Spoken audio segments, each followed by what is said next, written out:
Good morning. Thanks for holding out to the last session just before tea.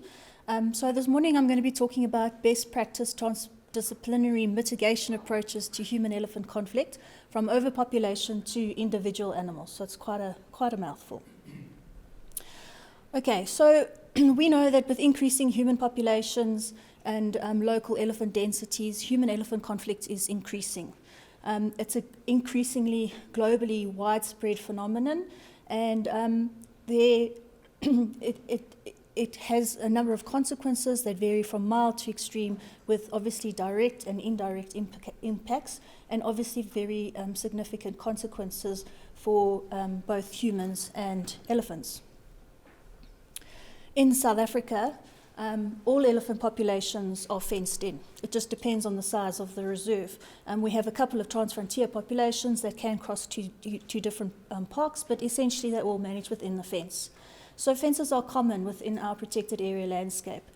A third of our country's elephants are in fenced-in, privately owned or community-owned reserves, which comprise of multiple stakeholders and land uses directed by diverse reserve management objectives. So we know that fences create hard barriers between conservation areas and communities, and they also provide significant challenges to drivers of elephant behaviours as well as to elephant management. So closed-in status of these mega herbivores, or system engineers as they refer to, does necessitate some degree of population control. So, why immunocontraception? So as I said, fenced reserves need some degree of management depending on the size of the protected area. And for that reason, Humane Society International started implementing PZP, immunocontraception, as a non-lethal population control method in the year 2000 as an alternative to the traditional lethal method of culling, which was the predominant form of population control at that time, together with translocation. So we've had a brilliant introduction to immunocontraception and PZP, and also why fertility control is probably preferable to lethal control in these sorts of populations. But just to summarize, immunocontraception is a non-hormonal, non-steroidal, remotely deliverable, highly efficacious, cost-effective, target-specific, proactive population management tool that reduces or stabilizes local population growth rates in the medium to long term. So that's my sales pitch for PZP. What's more is that PZP mimics natural episodic events, such as a drought, where the intercalving intervals are actually lengthened.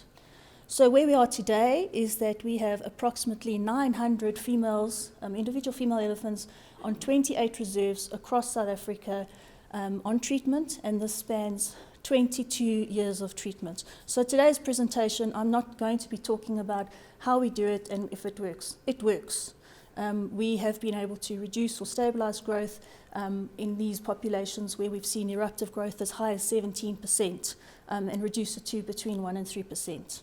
The little booklet on the left is essentially a Q&A of immunocontraception in African elephants. And I do have a PDF copy of those available if anybody is interested. It goes into the whole history and it's quite informative. So we look at the issue of problem elephants versus normal behavior of elephants. Now, African elephants are capable of traversing about 100 kilometers a day, and this is due to normal, specifically in bulls, bull biology and behavior.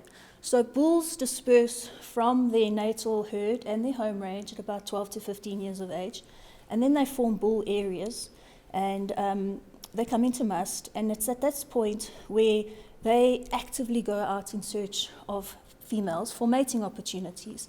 So the age group of 15 to 35 years is characterized by intense competition amongst the bulls as they jostle for the position in the population's bull hierarchy.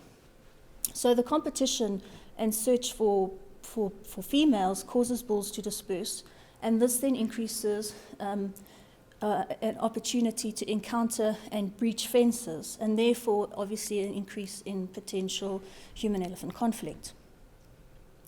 So elephants with repeated perceived negative tendencies are referred to as problem elephants, and they may be legally hunted or destroyed as a damage-causing animal in South Africa. South Africa has norms and standards which has been gazetted, which outlines how we manage elephants in the country. And this outlines what a problem elephant is and under what circumstances damage-causing elephants can be destroyed. Now, long term, we don't agree that human-elephant conflict is resolved by lethal control. We've had a little bit of discussion about that already today. But we believe that it is not a solution because it does not solve the root of the problem. We know that human-elephant conflict is a very complex problem driven by poorly maintained fences, high local elephant density, encroaching human activities and settlements, and increasingly, and in particular in South Africa, it's because of management interventions or zonations of management that are not biologically relevant to the elephant or appropriate for managing the ecological or human wildlife impact of the elephant. So the other issue is, apart from the removal of the individual and what that does to the demography and the effects on the population in terms of eruptive growth, etc. There's a brilliant paper that's just been released earlier this year by Taylor et al. And it talks about how the removal of older males drives fundamental changes in reproductive tactics in elephant societies. So they have an incredibly important role in the society. And so, as we became more and more involved with our different reserves implementing immunocontraception, no-brainer, but of course we realized that the assumption was that all elephant problems, irrespective of what they were, including perceived human-elephant conflict, was related to elephant density. But we had effectively resolved this problem by administering immunocontraception and therefore reducing competition of enclosed resources. And so we wanted to understand what the other drivers of human-elephant conflict were. And in reviewing the, gone too far. In reviewing the IUCN HWC website for the conference coming up next year, I found this great quote which really sums it up, and it says that human-wildlife conflicts are in essence conflicts between stakeholders, and perhaps more accurately presented as human conflicts. And we know that there are many approaches to human-elephant conflict and that they are evidence-based, and this results in an assessment and an intervention plan that's developed, which is all fine. However, we propose that a transdisciplinary expert panel approach is needed to adaptively and effectively balance the resources held and managed as a shared resource, together with the complex biology and ethology of the African elephant. So what we did was we established multi-stakeholder steering committee panels that developed a risk-based approach to elephant management through workshops and online surveys. So, just very quickly, how do you then create this risk-based approach? And so stakeholders start by creating a framework that identifies what the main issues of concern or the risks are to their stated objectives. And that's critical because certainly in South Africa, every reserve has to have an elephant management plan. And in general, that the objective states that the preservation of biodiversity is the key objective. And in fact, that's actually not the case because many of these reserves are driven by tourism. And so that's their primary objective. And that's okay. There's no problem with that. But we've got to get real about what our objectives are. So some of the examples of main issues of concern as they relate to elephant management plans and objectives could be, for example, the level of human-elephant conflict and the potential reserve-specific circumstances that may be influencing this risk. People's behavior to elephants, perhaps even the reputational risk eroding the tourism product on that reserve, or high local density of elephants. So then the next step is once you've determined your perceived risks, you then isolate what your potential mitigation and adaptation actions are. But you've got to ensure that the mitigating actions are realistic and attainable to meet the expected outcomes. And then you can develop a matrix of risks in terms of the probability of the occurrence and the degree of severity of those risks. So basically what you end up with is basically a visual representation of the sense of the risk and immediacy. So basically you plot your risks based on occurrence, probability of occurrence or severity of impact, and it neatly then shows you what falls in the red zone, which should be high risk and high priority. So why this is important is that every stakeholder's concerns are heard, but they are categorized, and then taking into account mitigating actions, we actually weighted the proposed efficacy of the mitigating actions that were proposed, and we can then visually demonstrate management's best allocation of resources. So, for example, this was one of the reserves that we worked on. These are the mitigating actions, short, medium to long term. These are the various actions that were proposed. And these little light blocks are the highest weighted values for those mitigating actions. So at a quick glance, you can say, okay, we're wasting our time with X, Y, and Z. This is where we should be focusing. And so this shows that mitigation through reliance on a single mitigation technique is largely ineffective, and instead a combination of non-lethal techniques are more effective. So I'm going to take us back to two of our PZP study sites. So these are long-term population programs that we've been implementing in the PZP, and we went through the process with them. Reserve A, which is this one here, had a concern about breaches of an internal fence by a specific dominant bull. So a new fence was erected, basically cutting the reserve in half, and their concern was that all the elephants, but specifically this one bull, kept breaching the fence. Reserve B, which is over here, very, very complex government, community, private land ownership, and it also has a whole number of private properties that are inside the reserve, but that don't actually form part of the reserve, and so are actually fenced outside of that. So very challenging. So here I'm going to just focus on some of the mitigating actions that we looked at for these reserves. So now as biologists, we know that resident movement studies are essential to determine the known and contained zones of influence defined by elephant behavior for proactive management. And this we facilitate through satellite collar deployment. We do this all the time. So we deployed 6 vertex collars, which are satellite collars, at the 2 sites, 2 on bulls, and then the rest on cows. But we took the management application of the collars one step further by creating a virtual fence with a buffer zone inside the reserve's perimeter and deploying UHF tags to hotspot zones. So if this is the perimeter of the reserve, this would be where we created the virtual fence, allowing for this buffer. So what would happen is the collared elephant approaches the virtual fence, and a notification gets sent out to a predefined user to say, in real time, this is where the animal is. Okay, and then it still continues to send out messages, and what this does is it allows the manager time to respond, to then go and proactively issue protocols to perhaps turn that animal away or just monitor it.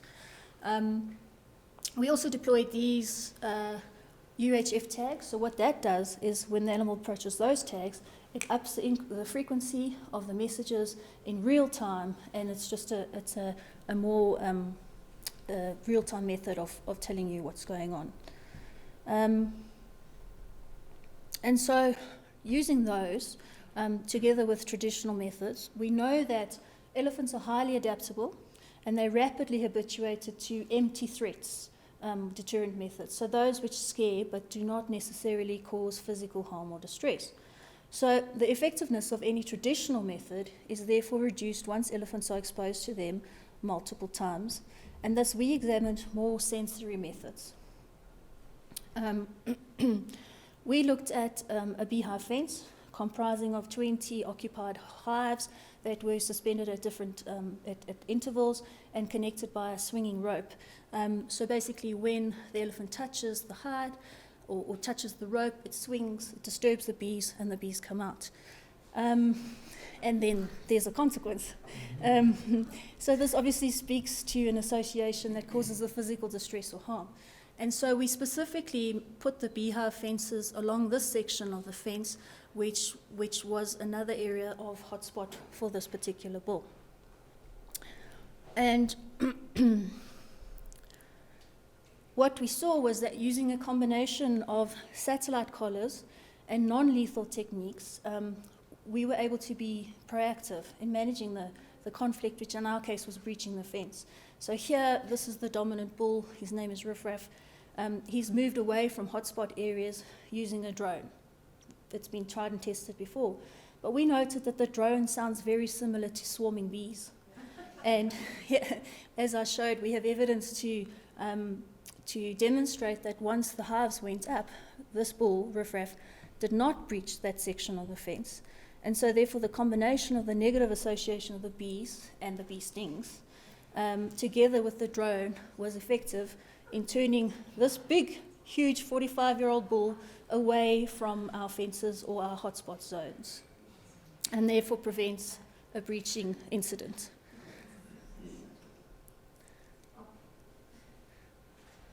Thanks, big boy. Okay.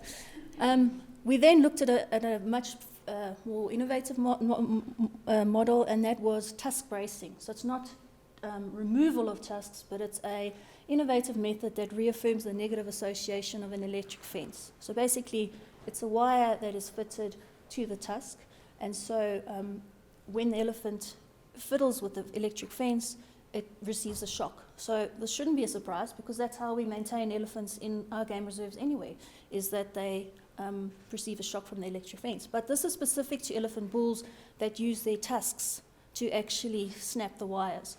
So the key is that there must be prior observation and monitoring, and that you obviously identify the right bull, and that he's using his tusks, and most importantly, that the fence electrics are maintained and standardized. So we did this for 2 bulls at each of the reserves. So the results, this is at Reserve A.